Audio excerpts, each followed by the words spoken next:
আইজকে বাজারে যাইতে বড় বাজার থেকে দুটা ইলিশ মাছ কিনে আনিছে। আমিও বেশ আনন্দে লাফি করে ইলিশ মাছ লিয়া ঘর চলে আইলি।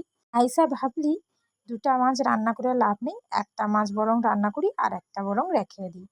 মাছগুলাকে বেশ সুন্দর করে কেটে লি। আজকে আমাকে পূর্ব মেদিনীপুরের ভাষায় কথাটা কইটি ভালো লাগলো কমেন্টে জানিব। সময়টুকু কম আছে, তাড়াতাড়ি ইলিশ মাছের রান্নাটা করব। প্রথমে মাছে না লবণ আর হলুদ মাখি করে রেখে দিলি। এবারে সিলে চলে এলি, তাতে কালো সরষা, সাদা সরষা, দুটা কাঁচা লঙ্কা আর একটু না হলুদ লিচি।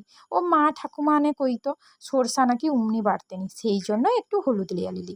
যৌটার মধ্যে ইলিশ মাছটা রান্না করব, সৌ টিফিন কৌটার মধ্যে ঢাকনি দিয়া সরষা আর যে কাঁচা লঙ্কাটা বাড়তে ছেঁকে নিলি। এটা পরিমাণ মতো নুন, হলুদ, কাঁচা লঙ্কা, মাছ আর সরষার তেলটা পরে দিচ্ছি, মনে থাইলো নি। 5 মিনিটের জন্য রান্না করে নিলেই ব্যাস রেডি হয়ে গেল ইলিশ ভাপা।